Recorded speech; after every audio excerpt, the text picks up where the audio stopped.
Good day, everyone, and welcome to today's episode of Mind Shift. I hope we've been following our previous episodes of Mind Shift. If we haven't, please feel free to go to our channel and have a look at it. So, I was at a lounge a while ago, and a group of ladies sat not too far from me, and they were having a discussion very loudly.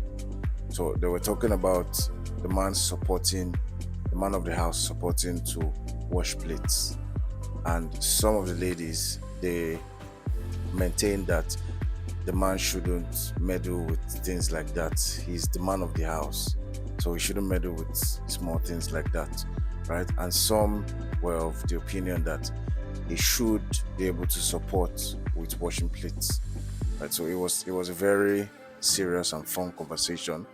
But with today's topic, I believe that at the end of today's topic, everyone would really be able to respond if a man should meddle in washing plates, if the man of the house should meddle in washing plates or not. So, what is today's topic? We're talking about leadership today. Leadership. So, we have to be on the same page because everybody might have their own definition of leadership, but for us to be on the same plane on what leadership is, permit me to define leadership by the definition of one of the greatest men to ever pass this earth. That is Dr. Myles Munroe. And he defined leadership as the capacity to inspire people through influence by generating passion, motivated by vision that is birthed by conviction and is produced by a purpose. Right. So I know that definition has scattered our minds, but stick with me and we'll break it down. So that definition right there is the blueprint for true leadership. And let's take it from the bottom to the top. So as a leader, or as a true leader, the person should have a purpose, right? The person should have a purpose in mind for himself and for his followers, or for our followers, right? So let's assume the person's purpose is, okay, I want all my followers to be rich, right? So that purpose would, the leader would have a conviction, right? Will have a set of beliefs that, okay, I want my people to be rich, and I believe they should be rich, right? And those set of beliefs aligns with the leader's purpose, right? And then the leader would have a vision. So the vision is the steps that the leader intends to take, the roadmap the leader intends to take to achieve the purpose. So the roadmap the leader intends to take to, he wants to make sure his followers are rich. So how does he intend to achieve this? Would he bring some ideas or some processes that would help his or her followers make money, right? All right, so that is the vision. Then the next step is passion, right? Because even if the leader has uh, developed a roadmap on how to achieve the purpose, the leader needs passion to be able to stay through, because in achieving the purpose there will be challenges. It's the passion. Passion is the drive, and it's that drive that will keep the leader moving forward, right? Irrespective of the challenges. So when the followers see all this, they see the leader's purpose, they see his conviction, they see his or her conviction, they see his or her vision, right? They see his or her passion. When they see all these things, then they would be inspired to say, yes, this my leader is doing well, right? And that makes them very easy to be influenced, right? So if a leader tells his or her followers to do something, right, it shouldn't be an issue, because the follower would see what the leader is doing and makes himself or herself easily influenceable to make sure they achieve or they do what the leader wants them to do, because they see it as, okay, we're all having the same goal, right? So that is the blueprint of true leadership. But to further expound on our point on leadership, we would be talking based on 4 points today, right? And those points are the attributes of a leader, leadership in social and family life, leadership in a nation, and the keys to leadership success. 4 awesome points. So, on the first point, the attributes of a leader. What attributes should a leader have? And one of those attributes is the leader should be sound, the leader should be knowledgeable, the leader should be well read, the leader should have the right information on how to achieve things, right? So the leader might not know how to achieve those things personally, but the leader should know someone that knows someone that knows someone that can achieve it, right? So it's not a joke. You need to be well read, you need to be well equipped to be a leader, and everything you know needs to be able to yield results, right? So the second point is a leader should be firm, right? Because as a leader, you have the followers, you have other people suggesting things, and the interesting thing about when people suggest things to a leader is that when people suggest things, they talk based on their experience, how they're feeling, their exposure, right? So most times or sometimes they are not even saying things they believe. It's just they're saying things that are circumstantial, right? So imagine if the leader is taking everything everybody's saying. That would be a madhouse, right? So that's why the leader should be firm. Yes, the leader should listen to people, but the leader should be firm and get to make sense out of everything everyone is suggesting and make the right decision forward for his followers. And then the next point on that is the leader should have the best interest of his people or her people in mind, right? So one true test of a leader is you should have people that don't believe in you. You should have people that are against you, right? Even among your followers, right? Because everybody shouldn't agree with you. So if you're a leader and everybody is singing your praise, you know that you're in trouble, right? But if you're a leader and you have a handful of people singing your praise and you have a handful of people or more people that are against you, you're on the right track, right? But because you might not be able to do what everybody wants, but the idea is you should have everyone's best interest at heart, so that even people that didn't agree with you as a leader, eventually with time, after months, after years, they too would be beneficiaries of the positive results of the leader's decision, right? And that is what leads to blind followership. So if a person sees that, oh, I didn't agree with this leader's suggestion then, but months after, years after, this thing profited me, the next time that leader makes a decision, even if they don't understand it, some of them will just blindly follow, right? Even if some people won't still agree. So that's the third point on that. And then the fourth point is the leader is a provider. Yeah. So this point, the leader is a provider, is where people have a lot of issues in this generation, because there's a lot of fuss about the man is a provider, right? A real man is a provider, and a man that says he's not a provider is a weak man. Or a man that expects the woman to provide for the family is a weak man, right? So that is it's true and it's untrue. And how do we mean? So if you check all the points we've mentioned about the attributes of a leader, providing is just a subset. There are a lot of things that are expected of a leader, right? And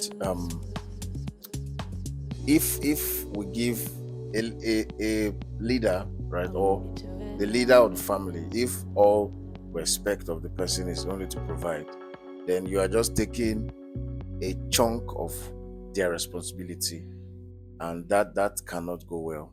You get? So this it gains more balance if we see something like this. Imagine a family, right, a household that the man went to school, the woman went to school, they graduated university, right, but somehow the job the man got pays him about 200,000, right, and the woman in the marriage, whether before the marriage or after the marriage, or most likely after the marriage, she was fortunate to get a job that pays 2 million naira, right? So if we say the man is the provider, uh, how would 200,000 provide for 2 million naira? Isn't that funny, right? Uh, so with that, we can see that the man is the provider programming would fail immediately with that, right? But what method works, or what version? The version that works is the man is the leader. So as the leader, even if the man is not bringing the biggest, right, and the woman is bringing the biggest, the man is the leader. Now, family has 2 million naira plus 200,000. Family has 2.2 million naira, right? And the leader would direct the funds on how it should be directed. So, taking it from the top, the leader should be knowledgeable. So, the man as the leader should be knowledgeable on how to appropriate the 2.2 million naira properly for the family. So, maybe the family members, the wife can want, oh, we're making 2.2 million a month, let's send our children to XYZ school that they pay in millions, or let's even fly our children abroad. But as the leader, the man is saying, okay, this 2.2 million pool of funds that we have, let us send the children to X school, or let's do X thing, right? And we still have some money to save, and we can use that money, we can invest in something, we can buy stocks, we can buy properties, and then after, say, a couple of years, that's our investment, we can use it and maybe send the children abroad or do something better for the family, right? So even if the woman is bringing more, the knowledge the man has is appropriating the funds and making sure it goes well for the family, right? So that is still firmness. A lot of ideas will come, but the man has to be firm, and he has to have the family's best interest at heart to make sure that those funds are utilized properly, right? So we see that the man is the head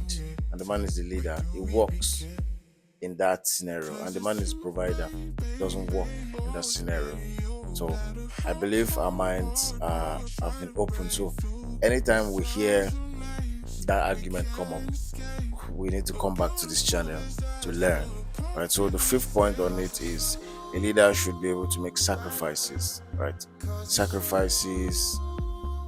We see a lot that maybe a leader might not have a lot. He might be driving his bicycle in some countries, and everybody is driving big cars, right? Or maybe the man at home, the leader of the house, he might have two trousers, but his children and the family, everybody is wearing beautiful clothes, right? And then the woman also, a leader, she can have a very conserved lifestyle, and the family might be more superfluous, right? So if you notice, leadership is about attributes, not gender.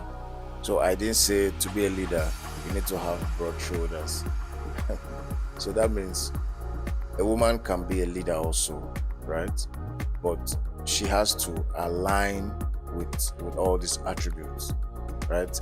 And that takes us to our next point: leadership in social life and family life, right? So order is very important in the family, right? So that is why for the family, the man is placed as the leader of the family, right? Because there has to be order.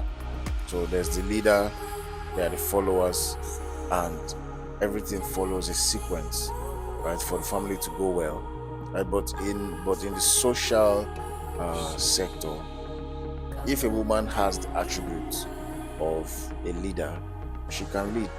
She can be the CEO of a company, she can be the head of this, she can be the director.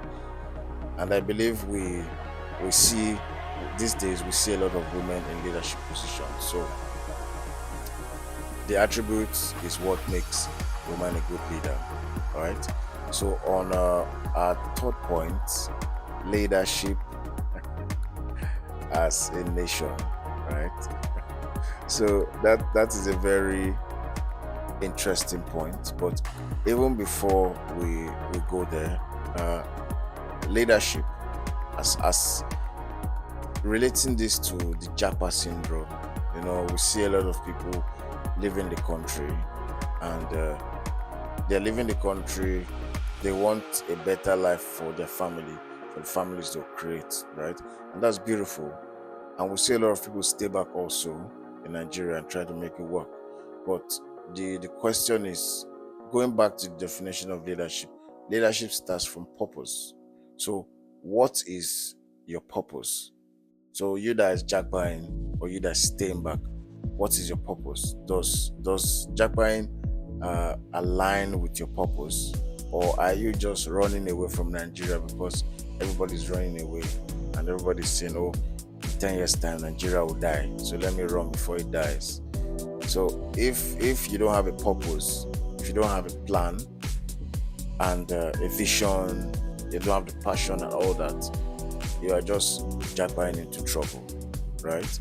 And also, if you stay behind and you don't have a purpose, you don't have a plan, you don't have a vision, while staying behind, you are staying behind in trouble, right? So as a leader, we need to have our purpose, we need to have our vision and follow it through, right? So finally, moving to the third point, which is leadership as a nation. They say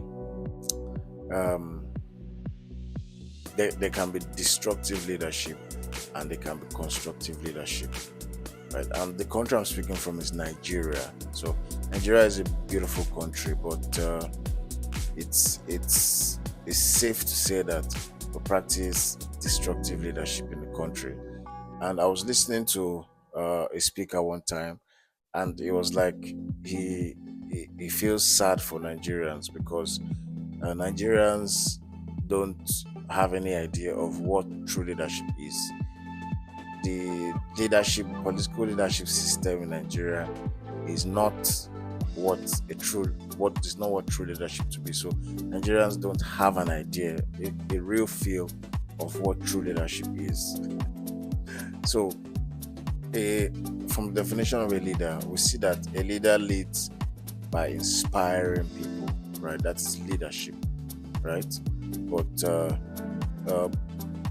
in some parts of the country or in Nigeria, we see that they prefer to manipulate people, and that is not leadership. That is autocracy. That is manipulation. Yeah. So manipulation is what most people do, and it doesn't make sense. So if you are a leader, you manipulate people, you give them money to make them do something, or you remove money from them to make them do something, that's manipulation, and that doesn't make any sense, right? So moving to our final point, the fourth point, the point we've all been waiting for, the keys to leadership success, right? And we have three keys, and we've pretty much talked about it, but it's important that we itemize it. So to experience success as a leader, you need to, one, have a purpose, right? You need to have a purpose and stick with that purpose, right? And apart from having the purpose, you need to have the know-how, right?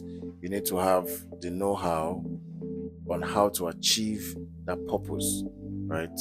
You need to have the skills, you need to have the exposure and every other thing required to achieve that purpose, right? But even as important as those two things are, one thing that is even more important is the principles, right? You need to abide by the principles that is required in your sector for proper leadership, because the principles protect your vision and it protects your knowledge, right? Because okay, imagine a boss in a company that does something funny with his secretary, right? He has crossed the line on the principle, and that line on the principle he has crossed will bite him in the future. So no matter how large his purpose is, no matter how much he knows how to achieve his purpose, that line he has crossed can crumble everything. And we see that happen to a lot of people with scandals everywhere. So the principles are as important as the purpose, right? So I believe with this whole point we have a true definition of what being a leader is, or of what being in a leadership position is. So like we always say, this is our first intro into the mind shifting topic on leadership. In the future, we'll release more episodes, we'll release more mind shifting videos on the topic of leadership. And by now, I believe that we are able to respond to that question now, right? So, a leader does what he or she has to do to make sure that the purpose is achieved, right? Leadership is all about purpose. So, all these fights we're fighting around on social media, off social media, is not necessary. It's all about purpose and doing all it takes to achieve that purpose. Whatever compromises have to be made to achieve that purpose is fine. So, till our next mind shifting video, thank you for your time. Cheers.